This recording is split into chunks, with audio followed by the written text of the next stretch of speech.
What's up, everybody? How you guys doing today? This is Jim Prusak, PT here from the Pain PT, and I'm here to bring you another evidence of the week.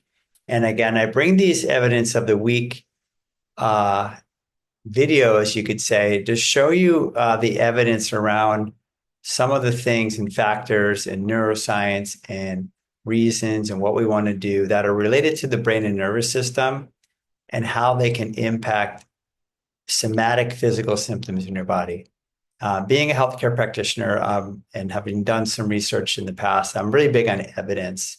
I think the more evidence we use in our understanding, it helps to legitimize, it helps to give, you could say, credence or power to the information that this isn't something that someone's making up. It's supported by science and research.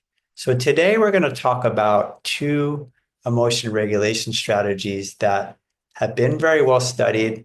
And I want to highlight them again today. I've spoken about them in the past, and they're called affect labeling and reappraisal. Now, remember, emotions are one of the major categories that we want to address with these somatic symptoms, that emotions can be drivers of your symptoms or creators of your symptoms that you could be believing are physical symptoms, right? They are physical in nature, they are in your body, but the cause can be emotional, not physical. Okay, so we want to work with our emotions and have good regulation strategies. So let's go through today's paper and explain this to you. And so you can start to incorporate these into your daily life. And again, if you need help with them, reach out to me. That's what I do. I help people to improve emotion regulation skills. Okay, the title of this paper, this was from 2023 in the Neuroscience Research, is Changes in Neural Activity During the Combining Affect Labeling and Reappraisal. Okay, so putting together what's called affect labeling and reappraisal. I'm going to go over both these things here today. Okay, and reappraisal, we'll start with that one. Reappraisal is an emotion regulation strategy called cognitive reappraisal or reframing, where we take a situation and we look at it more positive. We put a positive spin on it. We change our perception of it more positively. We look at it from a different angle, but we basically move in a positive way to make it less threatening, less of an issue. And it could be many, many ways we can do this, but this is called cognitive reappraisal. And again, they say here it's an emotion regulation strategy. It's an effective way to control negative emotions, right? So it's one strategy. Another strategy is called affect labeling, and affect means emotion. So emotion labeling. This is putting words to feelings or labeling how you feel, even connecting in your mind. Oh, I'm angry. I'm sad. I'm scared, right? This is shame. Okay, so that's called affect labeling. And we also know that affect labeling uses a different process than reappraisal, right? But it works in a similar way in your brain to calm your amygdala down. The amygdala is a part of your limbic brain that generates the emotion. So we have multiple studies showing that both these emotion regulation strategies reduce amygdala activity and they increase your cortical activity and they lower your emotional intensity. And in this paper, what they want to look at is to combine these two together. And this is an awesome paper. I love this one because I've always thought about this before the paper came out and said, wow, you've got two strategies here. Should we use both of them? Should we just be using one of them? In what order? And they actually sort of put this together here to tell us in a way what we should be doing. And I want to share it with you guys here today. Okay. So what we see here again, I'm going to give you a little backdrop again before we jump into some of the data, just about emotion regulation and how important it is when you have emotion difficulties, or you have emotions that you're not connecting to, or you're not dealing with in healthy ways. So emotion regulation is a process that helps with the outbreak, the intensity, and the maintenance and adjustment of emotional states. It can be referred to the process by which an individual controls when, how, and what way certain emotions are experienced and manifested. Okay, so it's a way that we can use to work with our emotions to get them to calm down, basically. So what we see here and what I want to tell you guys, the first important thing I want you to take in is that a couple studies found that a low level of emotion recognition, so this is the affect labeling. Again, this is related to the term alexithymia, where people aren't really able to connect with emotions easily, know what they're feeling, label it or acknowledge it or express it. When people have a hard time identifying what they're feeling emotionally, it's called emotion recognition. It affects the difficulty of reappraisal, they say here, and the worsening of negative emotions. So, what this means, everybody, is that when we're not recognizing what we're feeling emotionally, like we're just not connecting to the emotion when it kicks up in us, whether it comes out through a symptom or it's just coming out emotionally, and we're not making the connection, they're saying it actually makes it hard to do reappraisal, right? Which is that other emotion regulation strategy. Okay. And it actually causes a worsening of negative emotions. So, for example, if we just use reappraisal alone, cognitive reappraisal, without using affect labeling, without expressing how we're feeling, it's not going to work so good. And I give this example to people all the time that let's say somebody makes you angry, pisses you off, gets you upset. And you're again a person who is a people pleaser. You're an overly kind person. You don't rock the boat. You don't want to say anything. And so you say, it's not a big deal. Whatever, it's fine. I'm not too fussed about it. It's okay. They didn't mean it. Right. That's all reappraisal. What I just said there is a way of reappraising that in the mind to make it less distressing. Right. But what didn't happen here was the person didn't actually acknowledge how they felt. So it's this idea of like, if you just do that, you could spend the rest of the day ruminating and thinking about it and running it through your head. Oh God, I can't believe they did this to me. And thinking about it for hours or stewing on it. So the reason why we're doing that is because we never acknowledged the emotion in the first place. We tried to reappraise it, which is your second strategy. I'm giving you the answer right now. Reappraisal is a second strategy we use, cognitive reappraisal. It's not the first one. The first one is called affect labeling. Okay, so the idea is that we could come in and say, actually, I'm angry, I'm pissed off, I'm mad, I'm irritated, I'm frustrated. Whether we say it out loud or we say it internally, it's some expression, some identification of the emotion, some recognition. Then we can go in and do the reappraisal second. Oh, yeah, I know. I'm going to let it go now. They don't know what they're doing. It's not a big deal.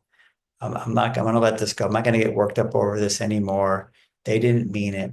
So it's a lot easier to do reappraisal when you've acknowledged how you felt first. This is the big takeaway from today, everybody. And they proved this through the fMRI imaging in your brain. Okay.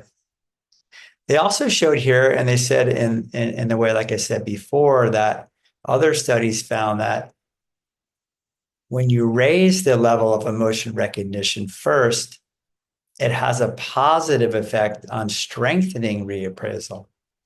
And it makes it easier to perform reappraisal as well. So it's easier for someone to say, okay, I'm going to let it go. It's not a big deal. Okay, I forgive them. After you've got your anger out, for example, or after you've acknowledged your emotion. Okay. And we see in the recent neuroimaging studies that reappraisal for negative emotions leads to activation in your prefrontal cortex, right? Because you're doing a cognitive process. It does lower your amygdala activity as well in the long run. Okay. And the same thing with affect labeling does it as well. But they're two different processes, aren't they? They're two emotion regulation processes. And again, we want to combine the two of them together to regulate your emotions. So let's cut down to the results here of this paper and the discussion. And again, they did MRIs of people's brains to see what was happening when they used these emotion regulation strategies. And again, in this study, the fMRI of the brain was used to examine whether brain activity during the combined use of affect labeling and reappraisal differs from just reappraisal alone. Okay. And what they found here is the data revealed that the combination of affect labeling and reappraisal shows an increase in activity in the brain regions, which is known to contribute to emotion regulation, right? Calming down of emotion. And what they found here was that there was a greater activation when you combine the two of them together. Okay, it had a larger effect in the brain to calm it down, essentially. Okay, so that's the takeaway here is that we need to use both these strategies here that are pretty well known in the research. This is the first paper I've seen where they combine the two of them together. Okay, and that we want to do the affect labeling first, means if we're triggered with emotion, we acknowledge how we feel at some level. Then we go and use reappraisal second to calm it down even further. Okay. Now, again, I see it both ways where sometimes people are, and this is probably the more common one, where people are using a lot of reappraisal because again, they're the people pleaser, they're the peacemaker, they smooth it over. They're doing a lot of cognitive reappraisal, reframing, but they're not doing the emotional recognition or acknowledgement or expression. That's one pattern we see. Sometimes people are doing neither, right? They're just no connection to emotions. They're not reappraising. They're also not identifying. Maybe they're just stewing on it. They're spinning it in their mind, or it's been repressed. And sometimes we see it the other way around where people are very emotionally reactive and they are acknowledging their feelings, but they're doing so much of it, meaning they're staying negative. I can't believe this guy cut me off. Can you believe that? And then the next day they're still angry, and the next day, and they're not able to reappraise, or they're not using reappraisal. So they're getting worked up and they're staying worked up essentially. So it's maybe too much emotional activation and acknowledgement with no reappraisal. So we want to use both these strategies, everybody, equally. And again, the order of them is that if you're triggered with emotion, we first acknowledge, admit, express, label how we're feeling. That's your first strategy. And number two, we then use cognitive reappraisal, which is called reframing, to change how we think about it, our perception of it. And that could be something like just choosing to let it go, thinking about it in a more positive way, forgiveness, compassion, something like that. Anything that comes to mind for you to reduce the emotional distress. Okay. And so it had greater emotion regulation when you combine the two of them. And that's what we want, right? We want these emotions to come down more because that helps your symptoms to come down more. So I hope this is helpful, everybody. I'm going to link the paper here. Again, if you feel like you don't have a good connection with emotions, or you struggle with emotions, which a lot of people do, that's one of your categories to work on when we're going to try to beat these somatic symptoms. E stands for emotions. We really want to work on improving our emotional awareness and expression and regulation skills, because a lot of times your somatic sensations or symptoms are really comprised of emotional reactions that you're maybe unaware of or not connected to, or you've never learned to express, or it was too dangerous to express, or your brain goes into some subconscious defense against the emotion. There's lots of reasons, but basically, you don't have the connection to the emotion in a good, healthy way to regulate it. We want to build those skills. So if you need help, please reach out. This is one of the areas I help people in, emotional awareness and expression therapy.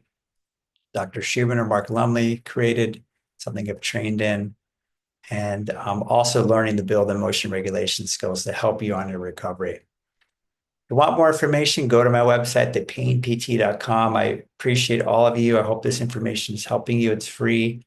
I like to give it out. I want people to get better.